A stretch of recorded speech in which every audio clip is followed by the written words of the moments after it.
Recording, starting the stream. Hey everyone, this is OotiniCast episode 372 being recorded on October 8th, 2019. And we'll get going in just a moment. Right now, Doc and I are just wrapping up a few little technical details before we get going on the show. And let's see, I'm going to check the stream. Yep, looks like it's streaming just fine. Cool, so I can tweet this out. And hopefully we'll be ready to get going. Is there anything else you need, Doc? We're doing episode 372 today? Uh-huh. That's today? Yep. Yep. Okay.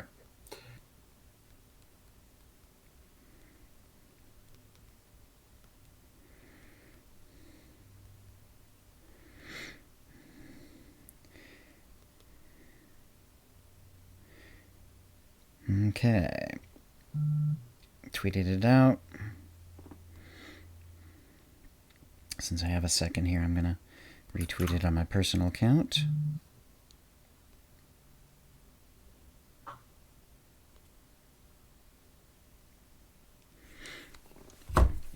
Okay.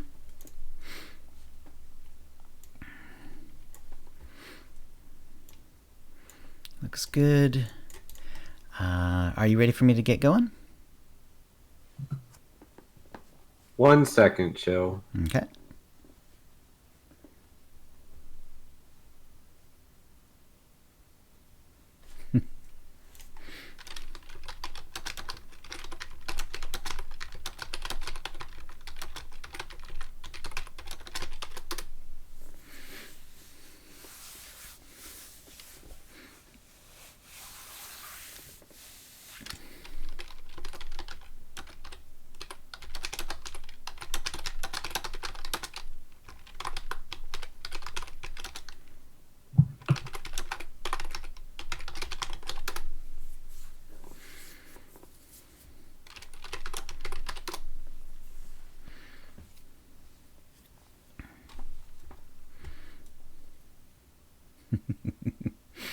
Duck is here.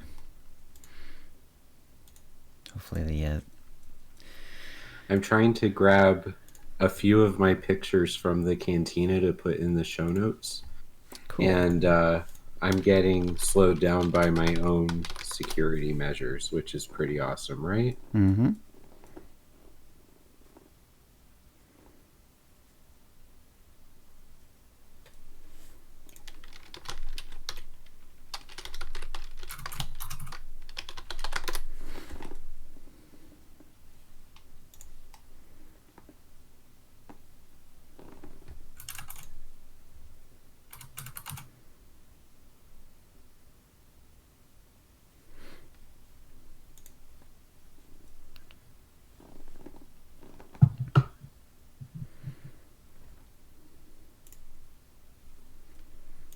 Okay. Well, that's not going to happen.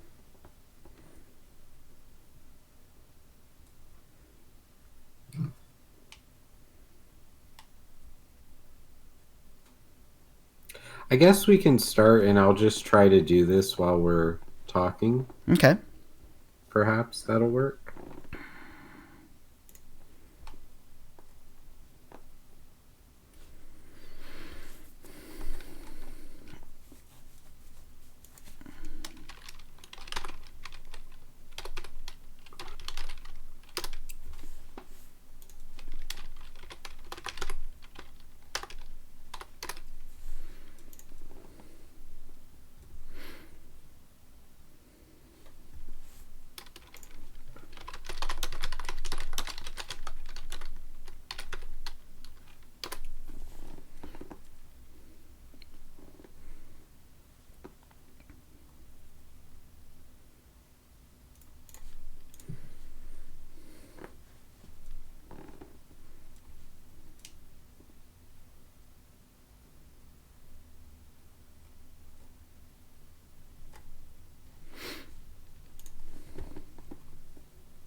Okay, I found them, chill. So Okay.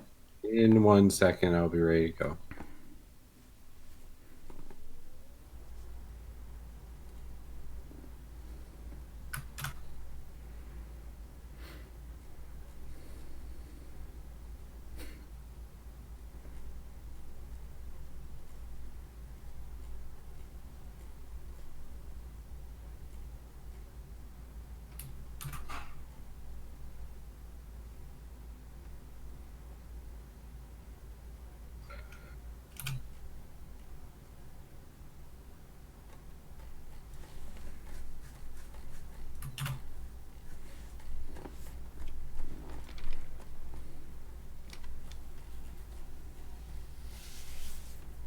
All right, we can start.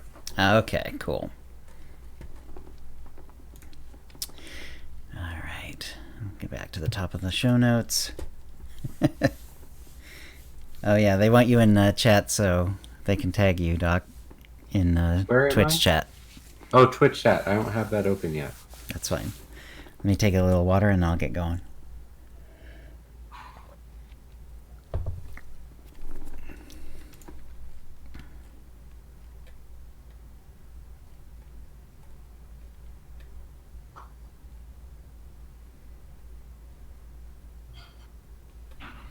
All right.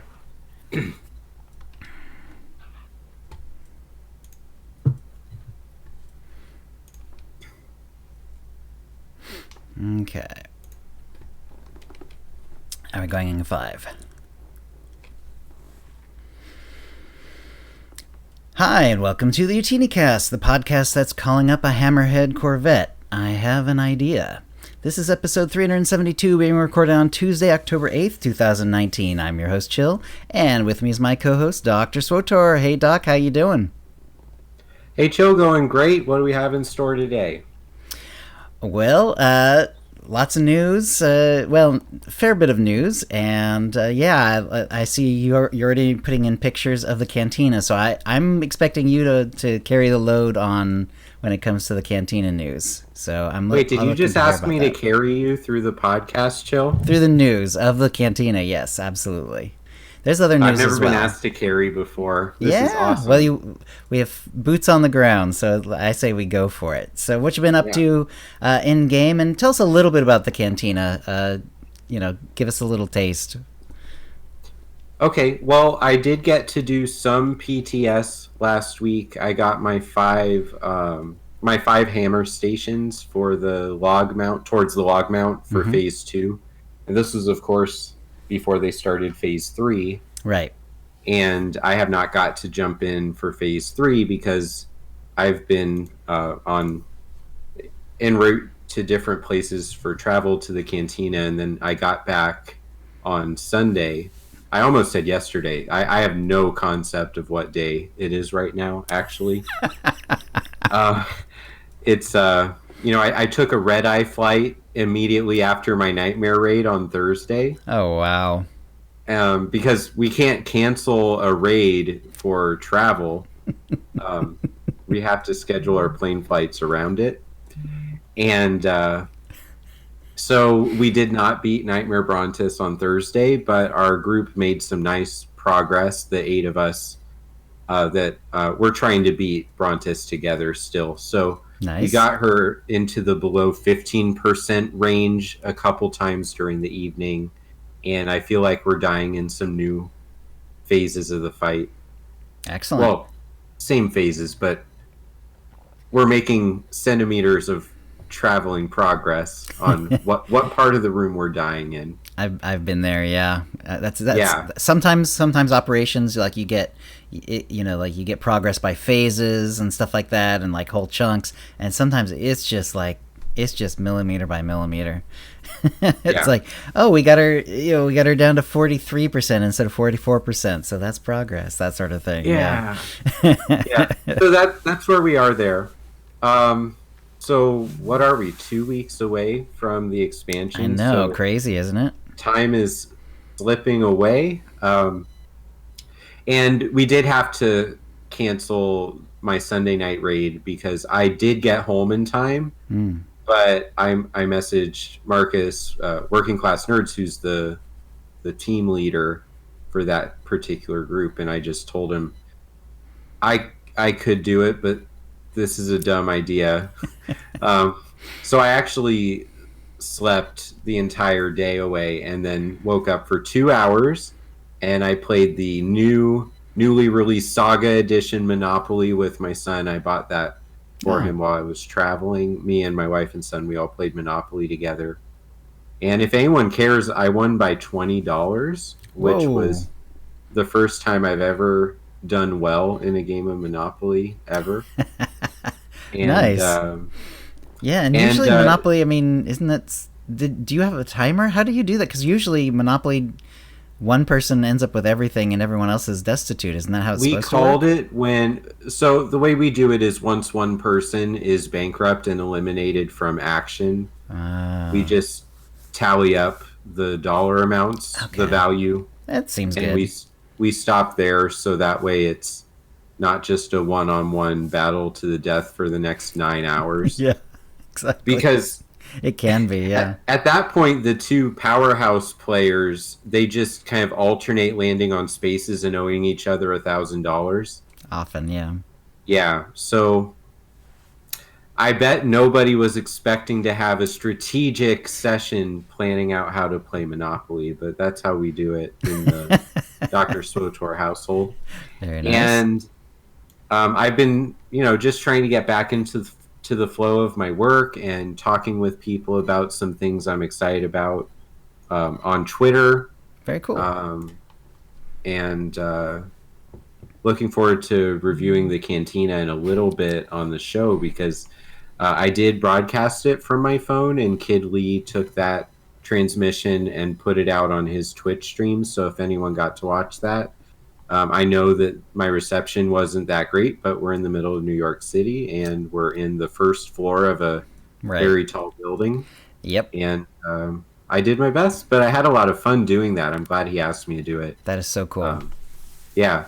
So who do we have in the chat with us, Chill? Okay, let's see. Another TV viewers here. Commander Root. I am the Mermaid Queen. There we go. It's all mushed together. Sometimes it's tricky to figure out what it's supposed to be. I am the Mermaid Queen. Intisar Nor, Kogas, Magsol, Medulla, Siskaika, That Duck Sauce, and Winsock are all here. And hello, everyone. Thank you for coming. Middle of the day on a Tuesday. As far as what I did in game, earlier since the last episode, I finished all the story content on Elastigirl. She's now, as far as I'm concerned, ready for the expansion. Granted, she's not 300, her gear's not that great, but the instant it drops and you start dinging 71, 72, you're gonna start getting gear that, kind of makes that irrelevant anyway.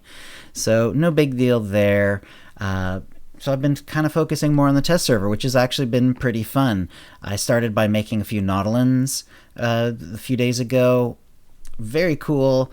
I like how there's different things that I like at different levels. Like, I think the skin colors are cool. The eye colors are interesting. I'm sort of used to... I think most of the Nautiluns in the game have the black eyes, so that feels very natural and standard. But then they have other ones. There's sort of a darkish red eye. There's a couple of different yellows. There's kind of like a bluish gray, and then there's like a straight gray. So some interesting eye colors. And so I like the skin colors, the eye colors. The skins vary from blues to greens to purples to yellows. So kind of what you'd expect. But yeah, and I don't know how Darkseid is going to affect them yet. I wasn't able to get a character, to multiple levels of dark or whatever, and I didn't have a way to figure that out. But it'll be interesting to see how that works. Some of the things like the scars and the complexions and the jewelry are fine. The jewelry are kind of like Twi'lek style, where it's across the forehead, basically. There's various bands of metal usually, and both the male and the female also have an eye patch, which is kind of fun if you're going for maybe a smuggler pirate look or something like that. That'd be kind of cool. So I like those, and I also like the different configurations of the head tails. So when you have the head, there's actually 72 options, and the reason there's so many is basically that there's I don't know if it's 8 and 9 or exactly the numbers, but since it's 72, I'm thinking it's 8 and 9. There's basically 8 different faces and 8 different head tail configurations, and then each head gets every head tail configuration. So that's how it works out. And I like the head tails. It's pretty cool because some of them are bunched together in different ways. There's even a ponytail version. Some of them are just loose. Some of them have head tails that are going over the front of the shoulder. Some of them do not. So I like that part. The faces, they're kind of a bit samey because they're like all, they all have the big eyes and kind of a pug nose with slightly different sizes, but still kind of like a little cute button nose sort of deal, and big mouths, just like you see Nautolins anyway. So there's some differentiation, like, one of the noses is considerably wider. Some of the eyes have kind of an eyebrow thing going on, so they look a little angrier or a little, or like they're squinting perhaps a bit or something. Some of the mouths are all big, but some of them are big and some of them are like huge, like gigantic. But still, overall, despite all that, it doesn't feel like there's a lot of variation in the faces, unfortunately. So that part, whatever. But I like the head tails. I like the skin color. I really think the eye colors are kind of cool. And some of the complexions and stuff are kind of interesting too. Like some of the complexions give like the beginnings of like Sith veining and stuff like that. Like I say, I don't know what happens to a Nautolin as they go through Dark 5, so we'll see. We'll have to see about that. But I'm pretty excited to try one in the expansion. I've got my character slot already, and I'm good to go on that.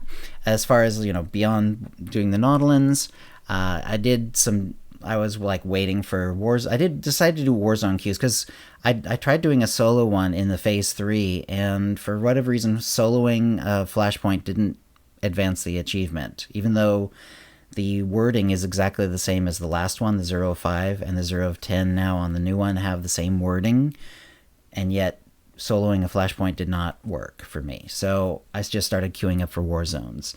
For the most part, they were popping relatively quickly, especially the first session when I was doing it in the evening.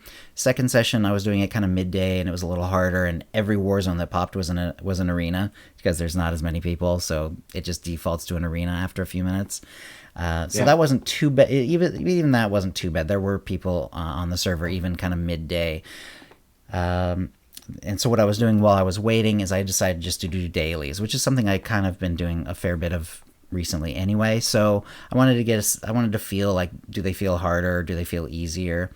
They feel about the same, which is fine. The only thing we're a little worried about is because I was level 75, and I don't have any gear. I don't have any gear sets or anything like that.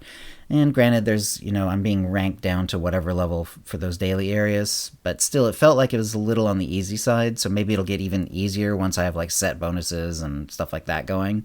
We'll see. But it didn't feel any harder, for sure.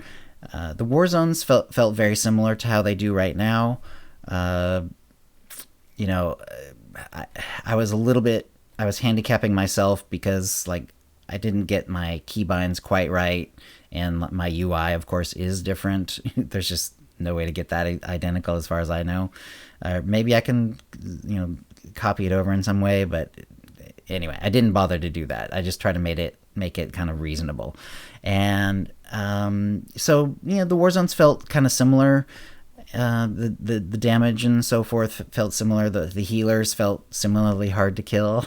At least for me, I've always had a hard time killing healers in Warzones. Like, even if I have, like, anti-healing and stuff like that, it's like, I just have a hard time getting them down. So that has to do with group awareness, though, Chill. You need a couple DPS to team together and use interrupts and stop the heals from happening. Yep. And do a respectable burn. Mm-hmm.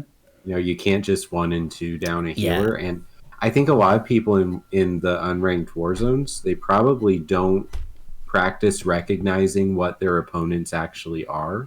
Right. That's a big part of the strategy of PvP. But if you're just hitting whatever is closest to you that's red, exactly, probably not helping your team that much. Right, exactly, and also using the resolve bar, because if you just resolve out a healer, they're just gonna go straight back to full health.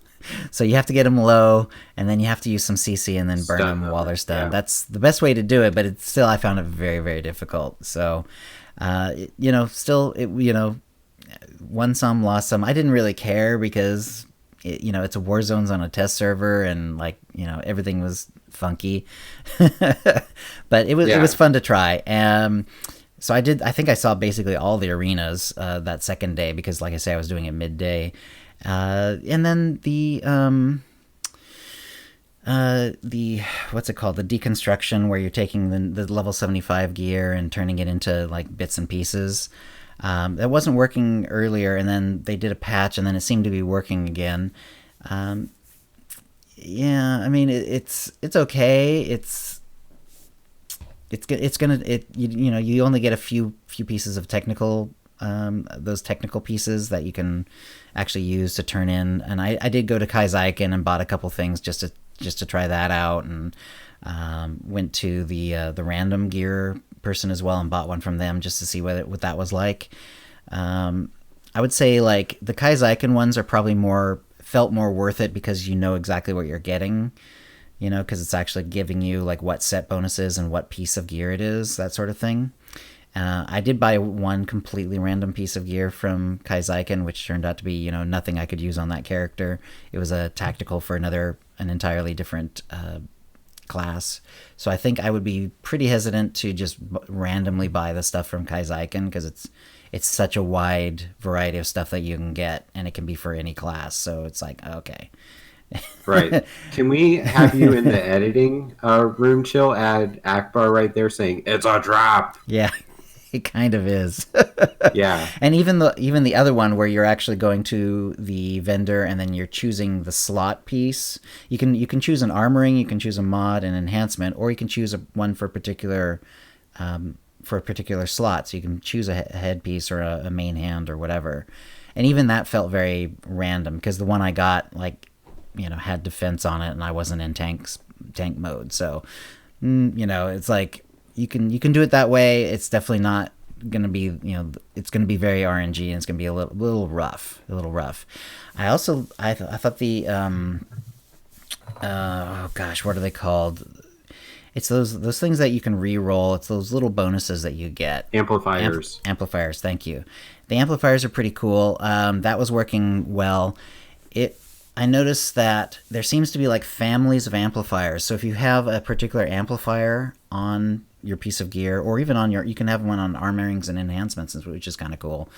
But whatever, if it's like a crew mission one, if you re-roll, it's going to re-roll from a family that's also basically mostly like crew skill stuff.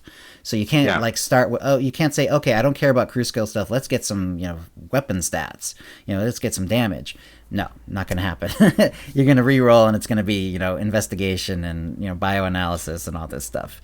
So you would then need a different piece of gear?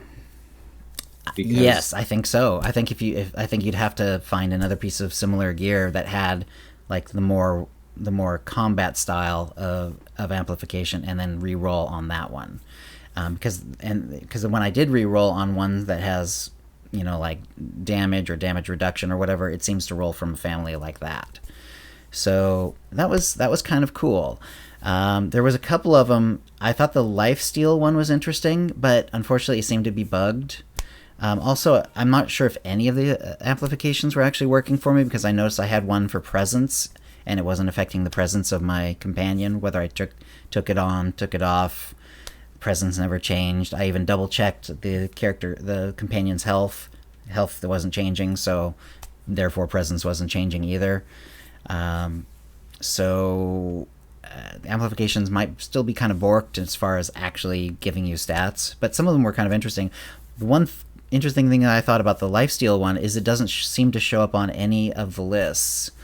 When I bring up, in fact, when I brought up the lifesteal one, and I brought up the reroll list, because you can see like what ones it can reroll to. Lifesteal's not on that list, so you can't reroll and get lifesteal.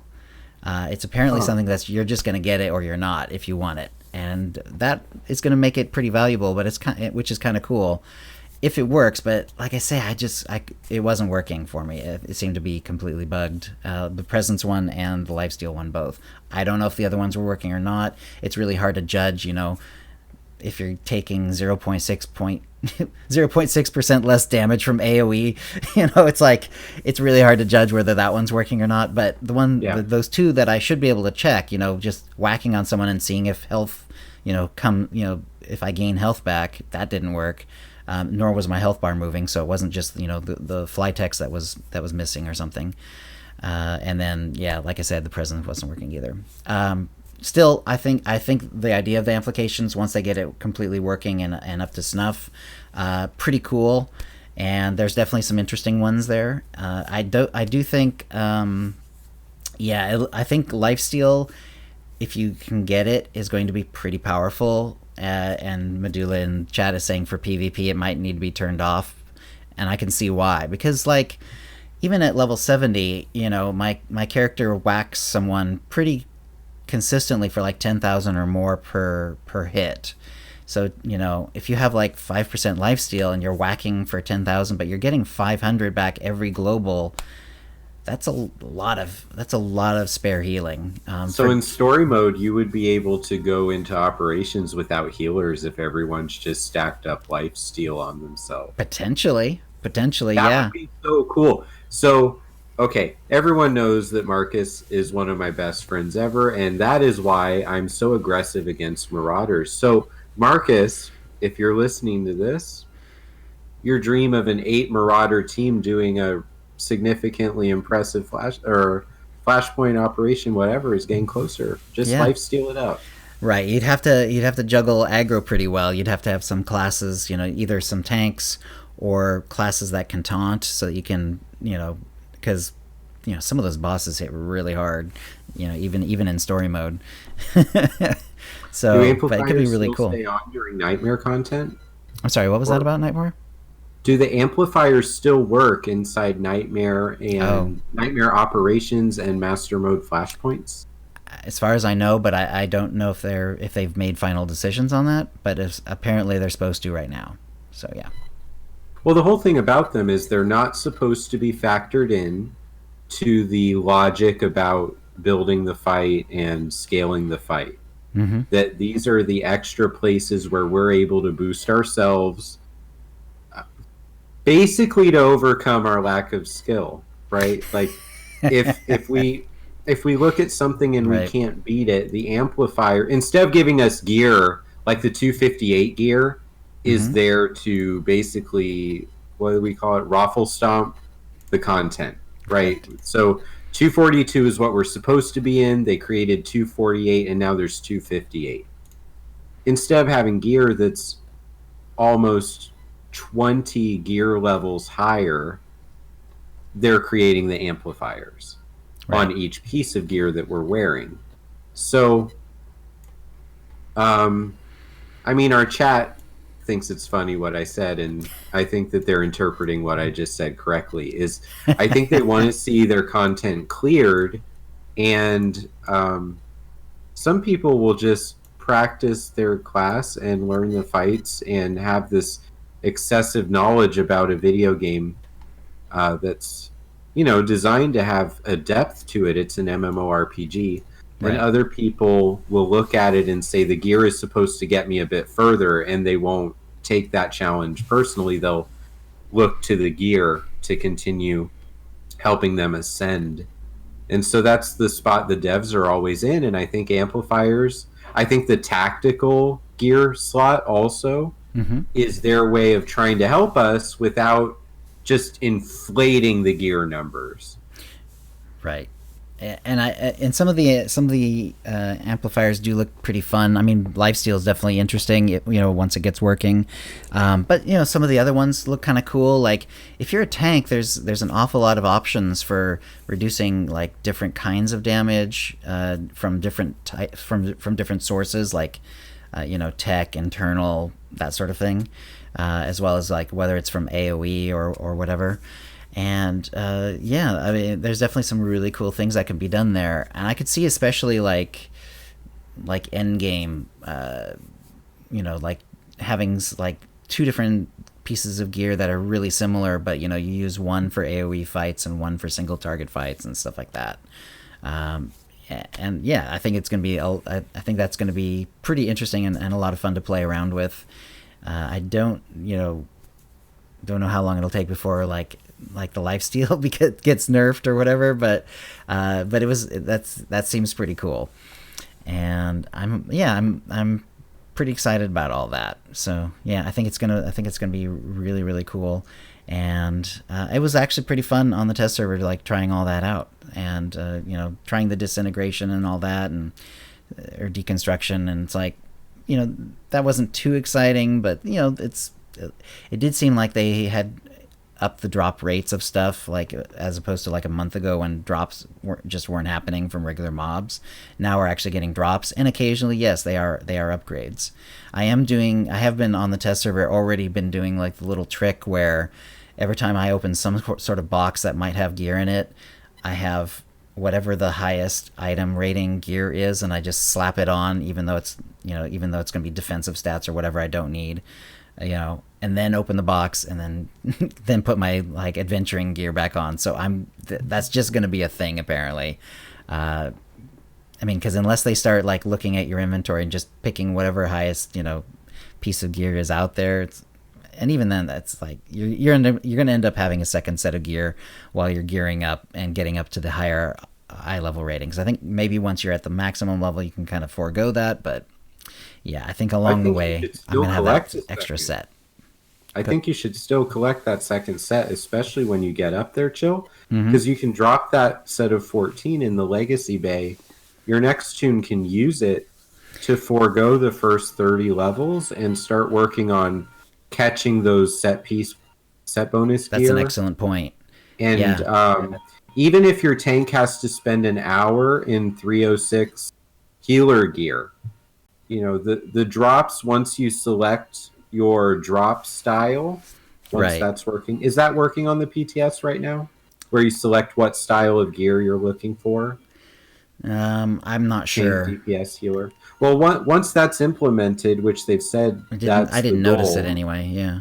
Okay. So you select that so I'm a lightning sork, but I also spec in as healer when my team needs it. So if I have my full DPS set, I can click that I'm looking for healer specific gear. Right. And that will influence my drops to be the cool. healer kind. Yeah, and it's being confirmed in chat that it's not, that part has not been implemented yet, and it is just looking at your current gear, current spec. As soon as they said they wanted to do that, I kind of expected it would take a long time, because that's a completely new thing they have to build. Yeah, that is involved in the menus when you click your character's avatar face.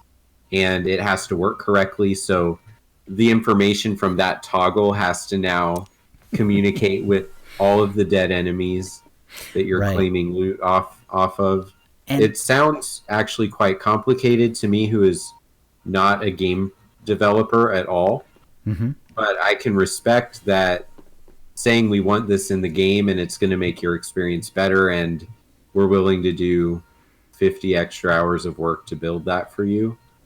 I think what you're saying is, especially about like second classes and so on, and gearing up your alts, is making a lot of sense, because it's like if I've got a max gear person, everything that gets dropped, I can just ship it off to my banking alt, and then whenever I'm ready to gear up my my new level 75, I just pick a bunch of max gear level stuff, even if it's not quite right, ship it off, and they're hitting the ground running. Because like you might be in a tank doesn't have any tank gear, but if it's 30 levels over the minimum, you're gonna have a lot of extra stats on that anyway, and you'll be able to at least slog through flashpoints and just kind of regular content while you're actually getting a few boxes and getting some actual defense gear and that sort of thing.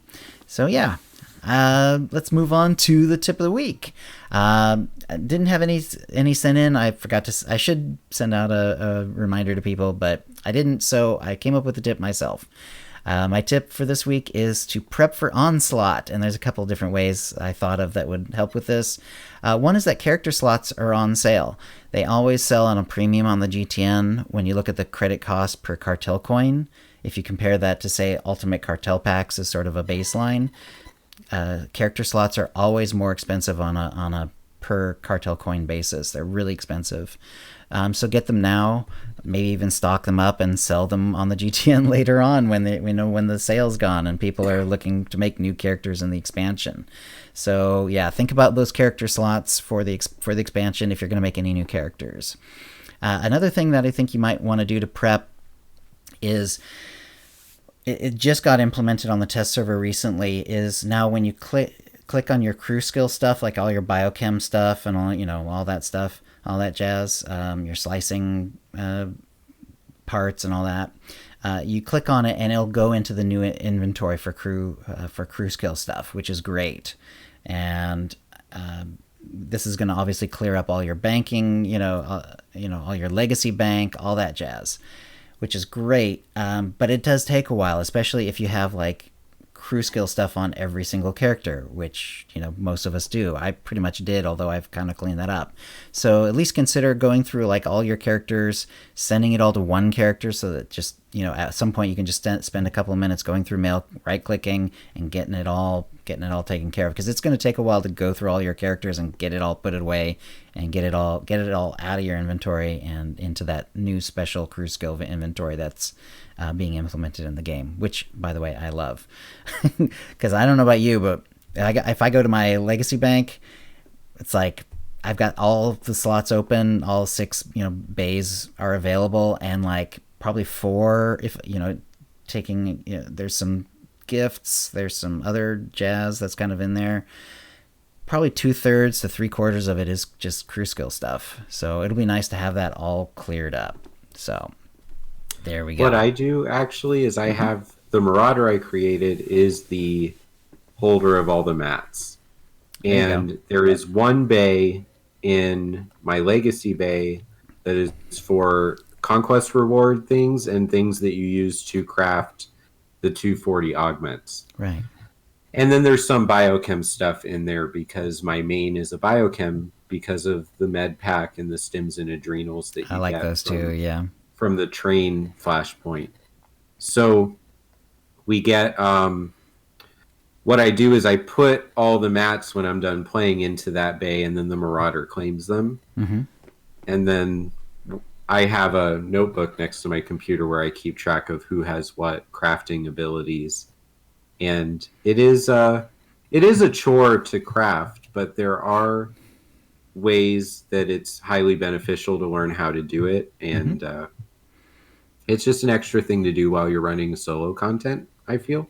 Right. But also sometimes people don't have that biochem med pack set up for them when they're doing raids, and they'll just ask who has med packs, and I can always just go and craft 50 of them.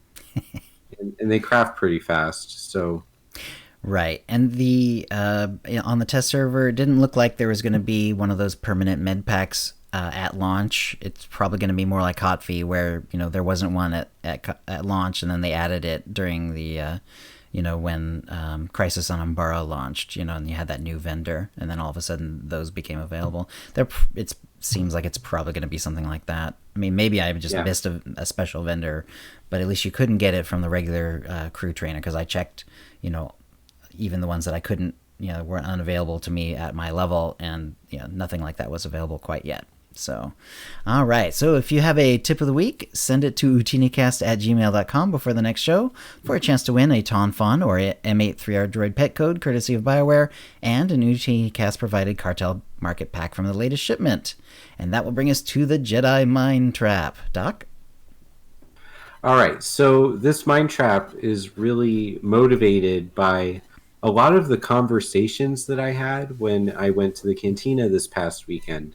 So before I get into too much, I just want to say that I got to hang out the whole weekend with Working Class Nerds 17, which is Marcus. It's been on the show many times, and that's fun because we raid together and we talk a lot, actually. So it was really cool to get to be in the same room with him. I also flew in and landed at the same time as Kogus, who I also have raided with a bunch of times. Yeah. He was the one. He was on our show last week. He was on our show last week. Yep. I hope people who are listening now have at least gone and hit like on his channel, so you can see when he's doing some other things in SWTOR. Nice. It was really awesome to spend the weekend with him, and I also hung out with Nick Verne, who's Marcus, his cousin, and they do Working Class Nerds together. And Intisar was there also, and he does This Week in Orabesh. And so it was the four of us. We were around each other in the city for a lot. Wait, is that four? I actually, yes, 4 or 5 of us. But we also ran into Max from SWTOR Escape Podcast, and also Zen and B. Kavanaugh from AIE. So these are people that I've been talking with for years, just feeling like I know them and I understand a little bit about what they're about as people, and just to be able to be in the same space with them and talk to them and be in line with them, and it was a almost like an out of body experience. It was really cool to have crude matter to put next to the luminous beings of all of us. So that got me thinking about what I do for work. I do a lot of counseling things, including counseling people who may run into some issues balancing their life with video games, or that's at least an accusation they face in their personal life from people that matter to them. Mm-hmm. And that leads me to the other type of socializations that I got to be involved in at the Cantina, which was more than 10 people actually knew who I was.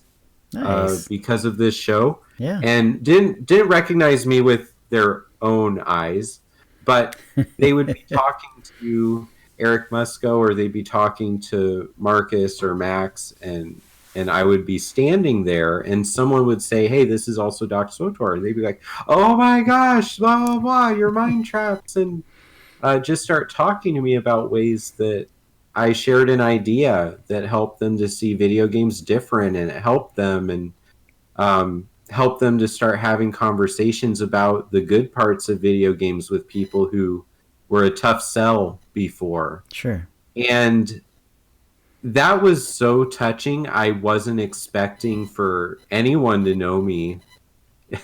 I know people listen to the show, but I didn't. I've never stepped back to think about that the professional side of me comes through that strongly, and that I'm teaching things, entire counseling sessions worth of things week in and week out, just by putting questions on the internet and opening my mouth about them. That's awesome. And so I've just been reflecting on how great it was to hang out with Marcus, Nick, and Kogus, and everyone else that I met at the Cantina, and to get to have actual conversations with Charles and Eric about the game. And so this is the question I came up with that felt like the right one to ask today. How many true friends would you say you have because of SWTOR? And what I mean by that is that you would meet up in real life with them, or you would talk with them about real life issues via telephone or a Discord, text, or call, and treat it much the same as you would a traditional friendship, like the kind of friendship that some of the more unconvinced of us would say that, yeah, that looks like a friendship. And I also was trying to encourage people that if they wanted to go beyond their vote, to share how they mean in their answer. So, also Chill, you, and also from years ago, Tio had such a huge impact on shifting what my life even looks like. And so, I haven't always been the podcaster on this show. So this question is huge for me. Like, it means a lot. And I think that, I hope that people can remember that I used to be Mr. SWTOR, which is code for just a person who plays SWTOR. There's many of those. So, Chill, if you looking at our options, 0, is the first option. You don't have to have any of these relationships to play Star Wars: The Old Republic. And then I put as an option 1 or 2 people, 3 to 5 people. I thought that was quite a big number anyway. To say that I have Yeah. 5 of these kind of people would be huge. I mean, maybe I'm just too introverted. Maybe there's some extroverts that are taking this question. They're Right. like, And oh, easily 6 plus. And then the last option is 6 plus, meaning that you're very open and you embrace many people, that it's a significant part of your social network. So yeah, what do you think about this for you, Chill? this is great. Yeah. For me, it is 6 plus, although it's close to 6. I mean, I wouldn't say it's way above 6, but yeah, I'd say there's at least 6 people that, I would, gladly, talk over, go meet, all that stuff.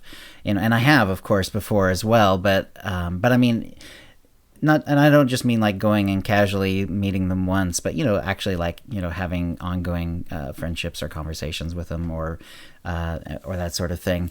Yeah, it's I think it's good that when you wrote the question that you were specific about like meeting up and talking about real life issues and stuff like that, because people do have different I when someone talks about friendship, that can mean a lot of different things to different people. Like for it can even be cultural. Like in America, friendship tends to be more of an open thing. Like you can know someone pretty casually, and in America you can call them a friend. In other cultures, that doesn't apply. You have to know someone really well before you start calling them a friend. And the idea of acquaintanceship is much more important in those kind of cultures. So I think it's good that you actually got a little more specific about the fact that you would actually meet up with them, that you're not just talking with them online. You would talk about their actual life issues and stuff like that. But yeah, and I thought it was really great that that 0 was only a quarter of it. So and it could have been a lot higher. I mean, I totally, if you had just asked me what to expect, I'd say yeah, probably about like maybe half would say 0, and then just because like people may be new to the game, or they just don't like to make that leap from the from the internet to real life or whatever. But only a quarter at 0, and then everyone else has found at least a person that is kind of a real life friend, which is really cool. I also want to comment that the 6 plus is equally, Yeah, it's it's a like lot. That's also a perfect quarter. balance between people who really look at their teammates or guildmates or people that they find and open up to them and fit them into their lives. That crowd of people is the same size as the people who play in total interpersonal isolation. Yeah, That you just group up and you disband, and you group up and you disband, which is completely fine. I don't think there's anything wrong with that group. yeah. It's just how you fit the video game into your goals in life. Mm-hmm. And So I think it says something also about the kind of game that SWTOR is. I mean, because it's an MMO, it's very ongoing. People tend to have like long tails of how long they either play it or return to it regularly or occasionally, or whenever there's an expansion or whatever. But people tend to have like a long sort of relationship with the game itself, which means there's lots of opportunities for social events, because it's also a pretty social game, or at least the opportunities are there if you want them. For it to be a social game, and people do have this sort of potential relationship, with the game that then can become personal relationships as well. So, and of course, we know several people who've met their spouses through the game. right. Tio among them, and he's not the only one. So, it definitely happens. I actually have a cousin on that topic that married their healer in WoW. Those must have been really good heals. Anyway, it's just really neat to see how the numbers break down here. So we have 25% for 0, and also for 6 plus, and then the more middle of the road answers. 1 or 2 of these close friendships is 16% of the voting group. And 3 to 5 people is 34% of the voting group.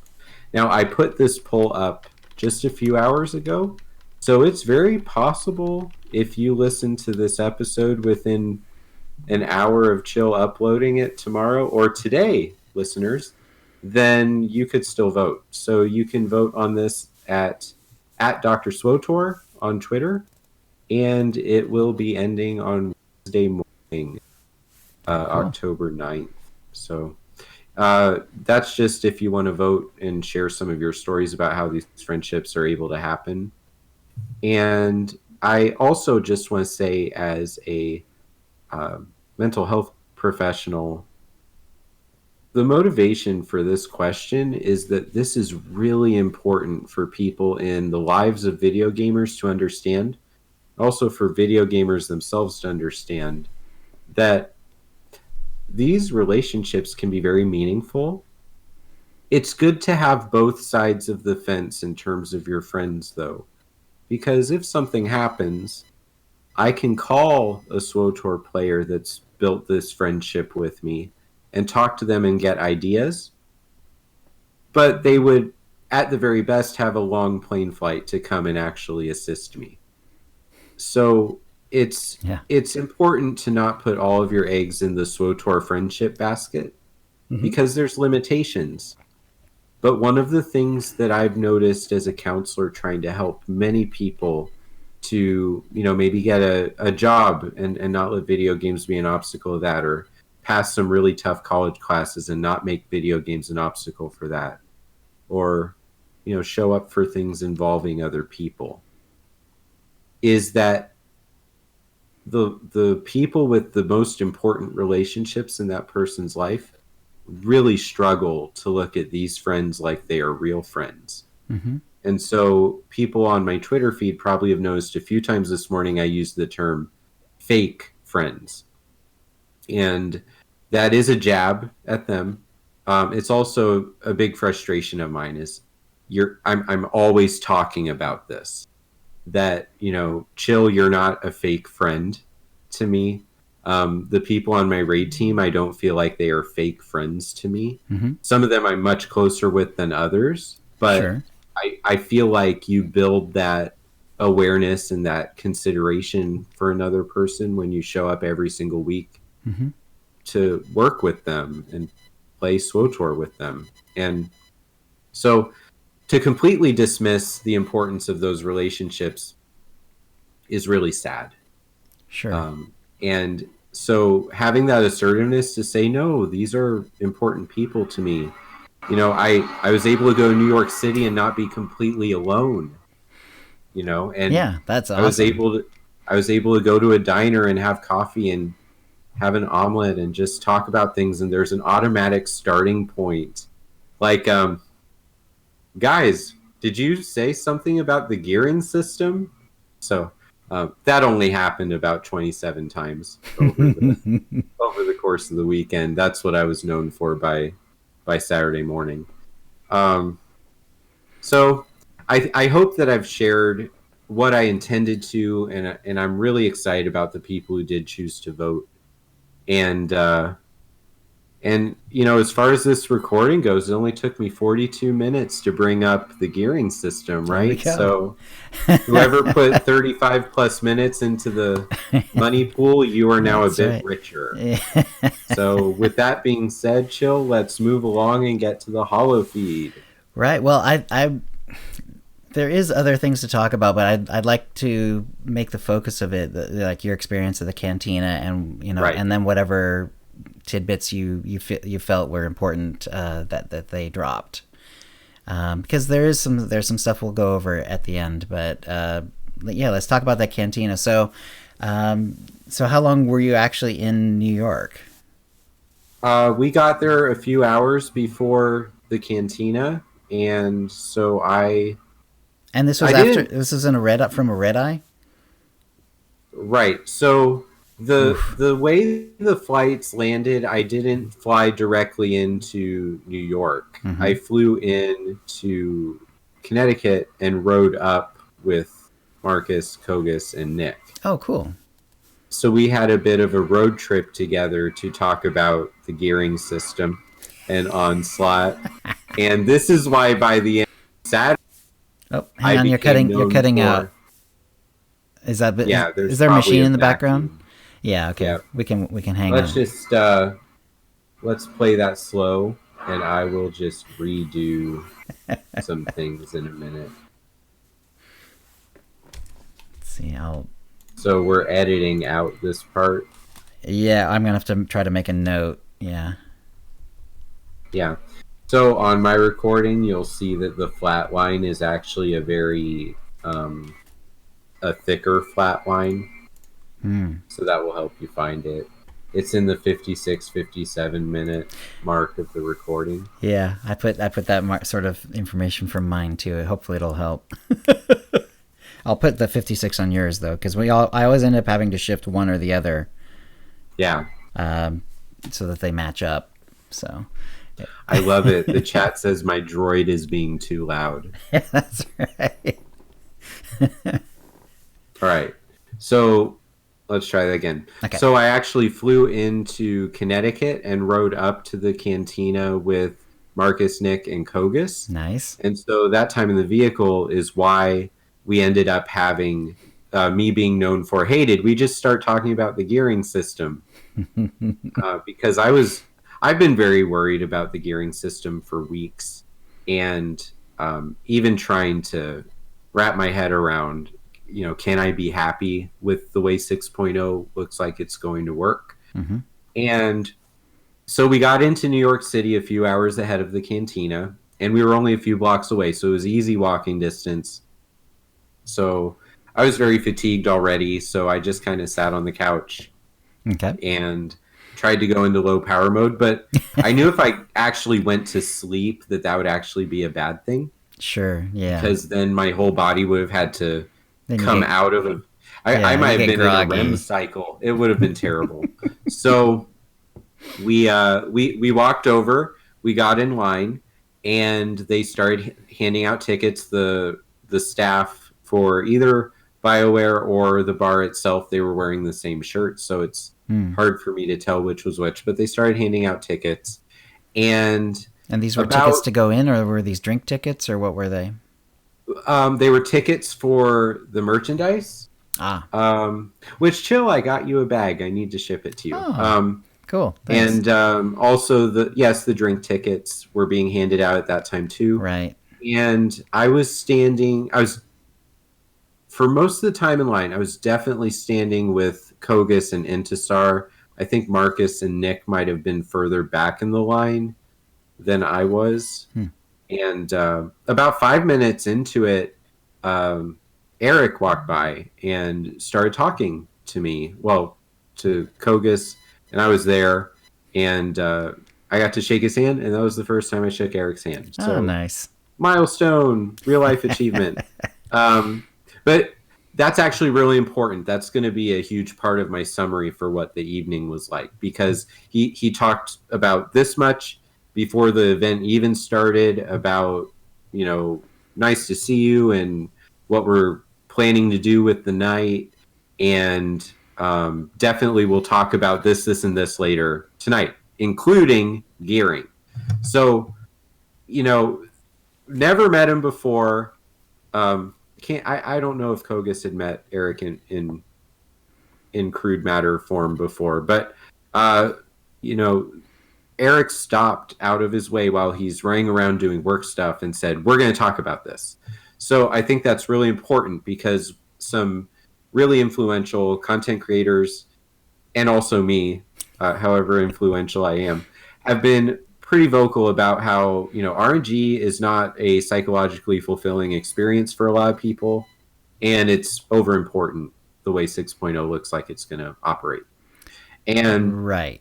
So they let us in, and the bar has a first floor, and then there's stairs on the left. You go up, and we walked up because I was just investigating, clearing out the fog on my map, making sure I know where everything is. That's and right. when I got to the second floor, I just stumbled into a meeting conversation with Charles Boyd and Darren DePaul and the two other voice actors that were at the event that unfortunately I don't remember their names and have no pictures with them.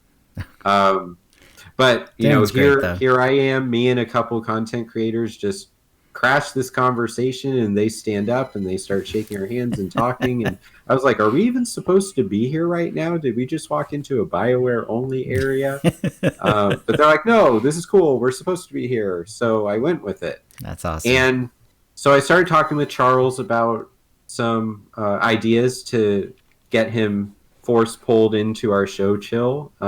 So, what things I would be really excited to talk with him about on an episode of OotiniCast. And so that's something that I hope the two of us and our listeners have to look forward to once we get into the Onslaught era, that will probably be possible. That would be good. And just everyone I met from BioWare, they're just such cool people. They're very approachable. They're excited to meet me, which, again, surprising. I'm just doing the best I can with my own stuff, and the idea that they even knew things about me just is really cool. So about 25 minutes after that is when Keith and the rest of the people stood up on that banister, and I was over to the left. So I was on the second floor, and I did the Twitter feed that Kidley hosted on his channel, and just stood there trying to be comfortable. It was a very dark lit place, so very, very hard to see them where they chose to stand. They weren't lit very well, but they talked about the 4 or 5 little things that we kind of knew or suspected about 6.0, but they told us beforehand that the presentation is not actually the main thing tonight, that really the interactions are what they're really banking on being important for us. So the sad thing about that is what I broadcast over Twitter wasn't super impressive, or it wasn't as investigative journalist style as you would think. Yeah, that makes sense based on what I was doing. Like when I'm doing show notes, I was like, there was no like official, release of here's what we talked about at the cantina. They just seem to be like, the information's pretty much out there, and we're gonna just enjoy talking about it. Sure, and the expansion is after the cantina, right? So every bit they would have told us on Friday night would have spoiled something. So, but they did reveal that they're working on getting some companions back into the story. Nice. Which is really important for people. In fact, before deciding on the Mind Trap, that was in my list of top 3 things I might do the Mind Trap about is, have you used the companion terminal, or are you still waiting for, I guess, Kira? Kira mostly, I guess, yeah. She's the most important, although there's a couple of others, that haven't come back. So that was something that I was curious about, and because I just use the companion terminal, so this is not a huge problem for me. Actually, sorcerers have everybody back, I think, too. So again, not a huge problem for me. But I will admit that the companions do bring a lot of the SWTOR experience into being. But they talked about the planets that we're going to visit, Onderon and Meksha, and just, reviewing things that we're already pretty familiar with. And they re-emphasized that the war in the stars is now going back to the Republic versus the Sith Empire. Right. And that's exciting for a lot of people. I think it's a wise decision as a player and as a person who enjoys the story of Star Wars. That, I think 2 years of the Eternal Throne. More than that, but it was neat. Yeah, more than that. 2 expansions, though. I'm glad to create an opportunity for Sith to battle Jedi. And so, with that being said, their live presentation on that banister area, they finished that. They started handing out their merchandise with their tickets, and they started mingling with the fans. So, I would just say that it's so cool because once that part of the meetup started and the food was there and the drinks were there, I would say that Charles had 3 distinct, significant, separate conversations. Oh, hang on a second, Doc. We're frozen. Okay, hang on a sec. Evan? Okay, you froze there for about 5 or 10 seconds. Yeah. So I would just say that Charles had 3 separate, distinct, and lengthy conversations with me about the game and about what they're thinking about when they create new story and new content. And it would be like, and so I just kept talking about from the psychology aspect how people love to customize their characters and get immersed into the game world. Sure. And so, just all of that stuff, and what are the hooks that draws us into the game, and how does BioWare come up with some of these ideas. So that was pretty cool. And Eric talked to me 4 or 5 different times in very much the same way. So just like when I was in line, they were going out of their way to find us. That they had an idea of who's going to be there, and they wanted to talk to us specifically about things in the expansion. And probably because I'm a relay point for them in the flow of information using OotiniCast. So let's talk about the negativity on the 6.0 gearing and RNG. So the question really is, if we want to be playing hard content or we're just playing to get to that number 306, what do we have to do? Right. How much blood do we have to donate, and what do we have to sacrifice? Is this like a soul stone kind of thing where we have to give up everything? Or is this sort of a, just continue playing the way you want to, and you're going to get there? And maybe a little bit of patience. Don't be so sithy about it. And that's basically what I was told. I was told directly by Eric in different ways throughout the whole evening, but also directly at one point, that the people who play the most invested, the most hardcore, with the idea that the content they're playing is more advanced than Hammer Station, which is the only gear drop mechanism for group content right now, I think, in the PTS, that's been designed to funnel people into Hammer Station. Well, for a while, yeah. It's kind of opened up, but... Yeah, so the way the PTS is working right now is not what they're... Okay? And they're not going to fix the entire system so everyone on the PTS can... This is not what Eric said. But I suspect they're not going to fix the PTS so that everyone can get 306 gear and then stop using the PTS. Right? They need us to test things so that they can do their final adjustments and make the game fun for us.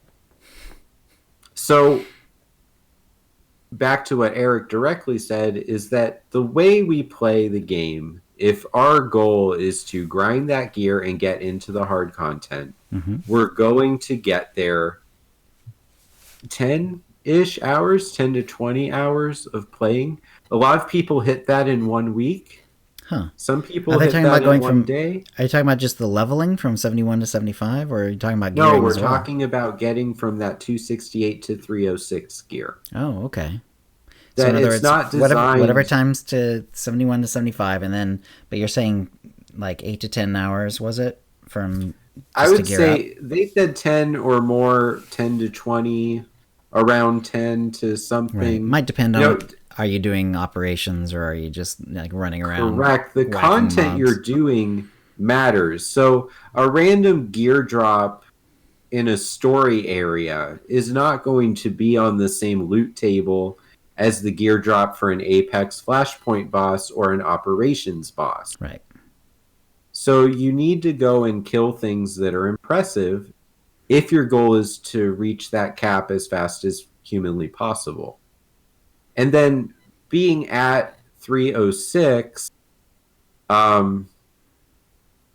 you're not done, right? Then it's about the horizontal progression. Right, you might not have the right set bonuses, or maybe you want different different flavor of of bonuses on it and that sort of thing. So yeah. Well, I would also like to say this is something that's come up in the chat, that there's 19 tiers of gear.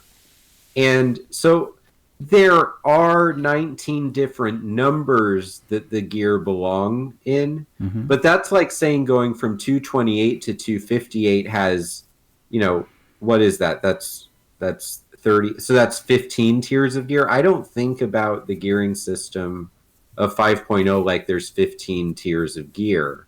I look at it like there's 5.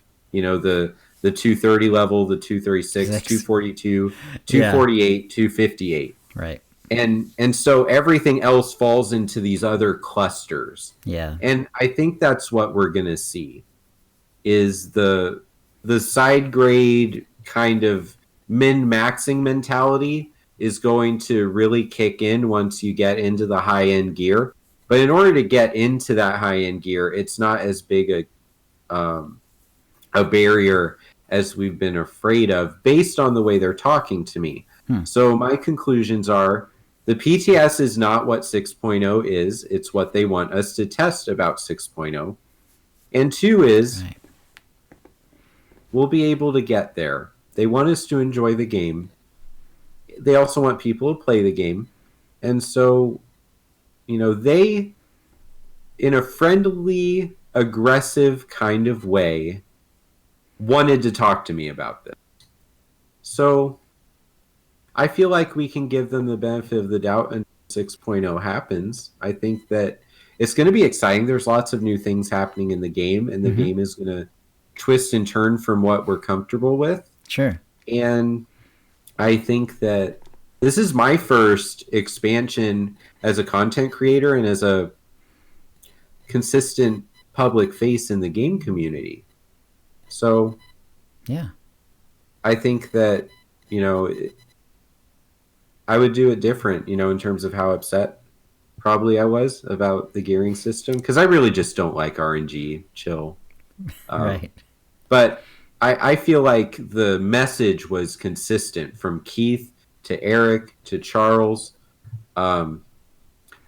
Also, I forget his last name, but Jackie was there. He does the Flashpoints. I believe that was his first name.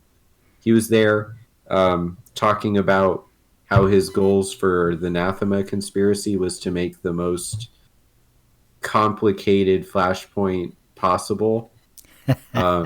And that was a fun chat, too. Ran into him many times throughout the evening.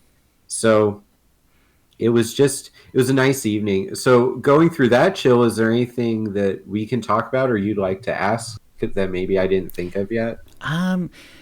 One thing I noticed when I was doing the gearing in the test server is, like, most of the, a lot of the drops, especially the random drops, are just, like green gear with like no slots or anything. It's just, set amounts of stats. But then when I got the occasional piece that I wanted to keep for the set bonuses, that kind of made me notice, like, how often from like these boxes and so forth I was getting enhancements and mods and armorings and so on. And it feels like, and usually those tended to be a little bit higher level dropping, like, if I'm at if I was mostly at 270 or 272, I'd be getting enhancements that were like 276, and even towards the end like 278. So it feels like that's, at least, like, if you've got a couple of pieces of gear that you're going to keep for their set bonuses, it might also be possible to actually use some of these drops as well, where in the current game, if you get an enhancement out of a command box, it's trash. It gets disintegrated instantly.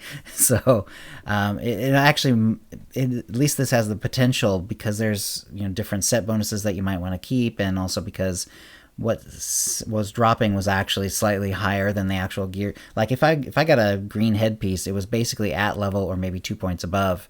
These enhancements and so on that were dropping tended to be more like 6 points above. So that I don't know if how much they're gonna angle it that way, but it felt like that was, when it comes to the live server, that might be a way that ends up being like more important than we think right now. Because I hadn't thought about that at all because of the way that enhancements drop in from command boxes. So. Right. I think that that's the goal, is they want us to be paying attention to all the resources that our tune is actually given by playing the game.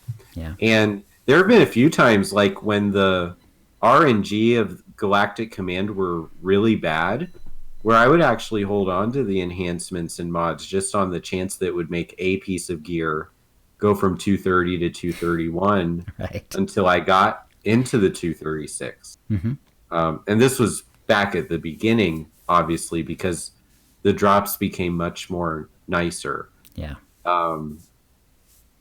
It's going to be a grind, but I don't believe it's going to be as bad as we're fearing. I think there's going to be ways to get gear, and it sounds reasonably like it will be consistent or predictable how it will work once we really get in and figure it out with the bosses we want to clear, with the instances we want to play. Yeah.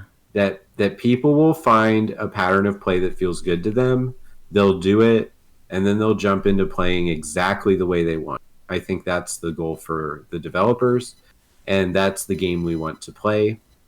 And I think that they just have they have to do something to make the game fresh for 6.0.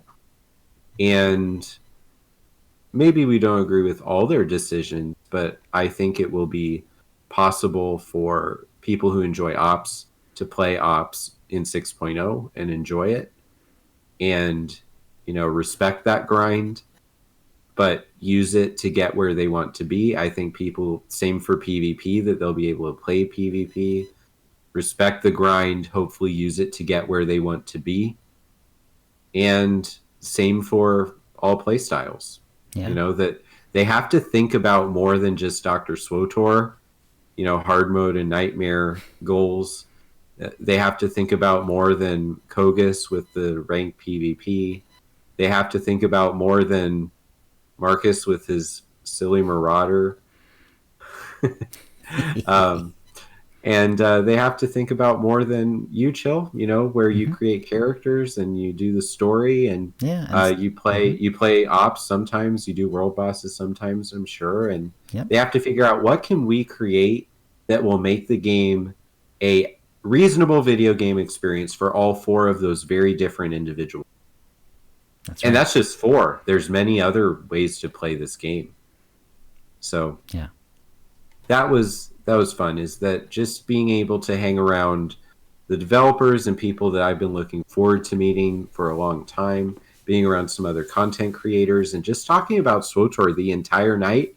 And then as the night goes deeper and deeper into the evening, ending up talking about life and Star Wars itself, and just family and what we do. It was really awesome to be there. Like, I'm super happy that I decided sleep was not important on Thursday. That's excellent. Well, it sounds like a heck of a good time, and I'm really looking. It makes me look forward to Onslaught even more. So here's hoping, huh? All right. Well, there's a little bit of other news, not too much to talk about. So I think we've done a pretty good chat today already. Just some general information, though. Relics of the Gree event is active now from October 8th. It'll be going through the 15th, and then October 22nd through 29th, which is about when Onslaught will be dropping. It's going to also be Rakghoul Resurgence on Tatooine. So there you go. So I'm looking forward to that. There's also, they did drop some information on like all the different classes and like the set bonuses and the new abilities, but these have already been gone over by us. They've a pretty, I mean, the only real bonus is like if you're looking at the Republic side, it has the actual names of the abilities on the Republic side. But if you're a patron, you'll have access. It'll be in the show notes. But I don't think we really need to go over all these again. it looked like most of them had not been changed all that much from when they were talking about them before. There's a few little details, but not really worth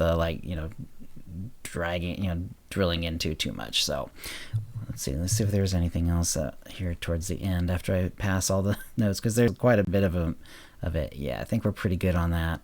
And then the Grand Galactic Sale is still ongoing. There's only 2 weeks left on it on the cartel market. Companions and dies are now 40% off, and mini pets are 50% off.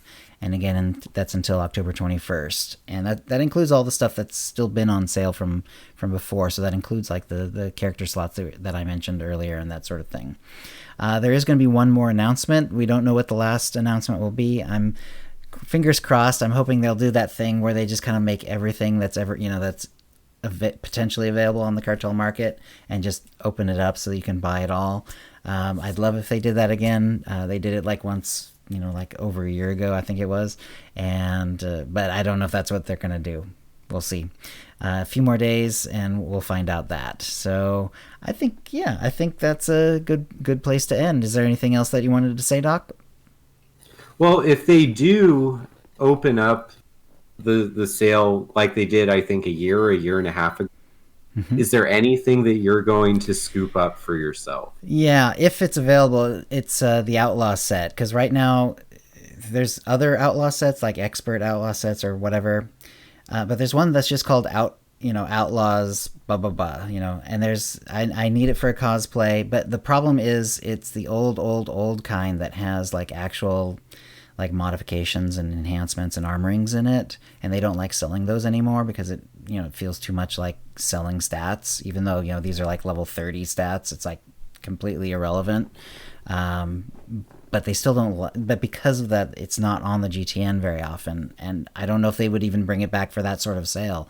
But if they did, I'll be checking for it, and I would definitely snap that up.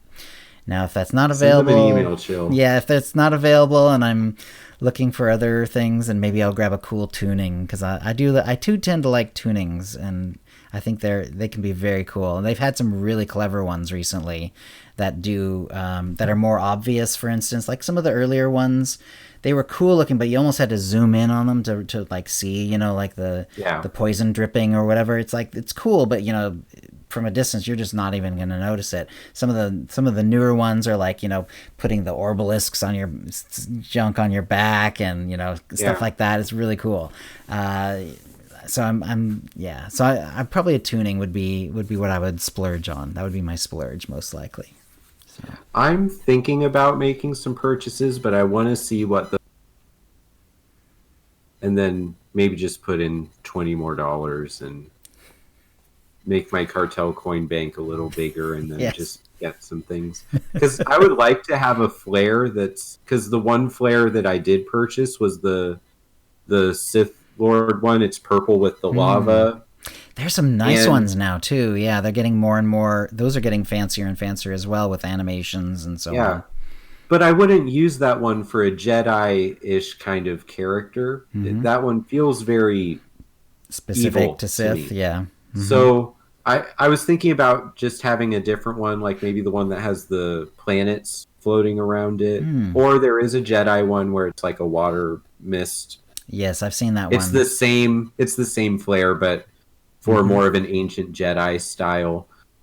So I might pick that up. And there's a couple armor sets that would work really well for lightsaber wielding kind of characters that I never bought. So I just want to know what the final thing is. Also, if you spend about $200 to get cartel coins, you could purchase every single cartel companion, I think. So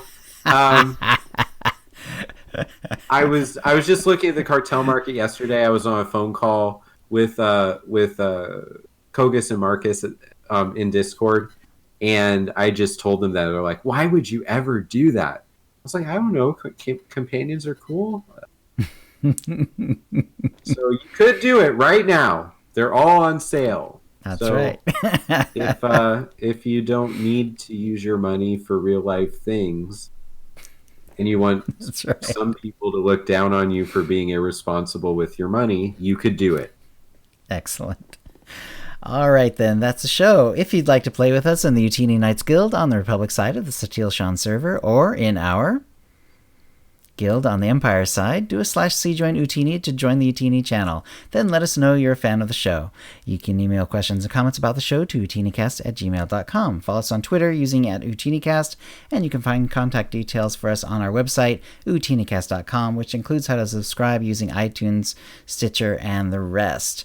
We record the show live bi-weekly on Tuesdays at noon Pacific. Go to OotiniCast.com/live to find out how to join in. Our theme song is Doomsday by Jean-Paul Zogby. And thank you to the chat room. Doc, it was great hearing about the cantina. Yeah, really excited. Thanks, Chill. Have a good rest of your day. You too. And we'll see you next show. All right, folks. Thanks for coming. I'll be doing editing, and then at some point in the afternoon, I'll do a stream. And it's exciting to see. It'll be exciting to see what happens. Next show is, it's basically right around the time of Onslaught, so it's going to be real exciting times, and you guys take care. Bye-bye.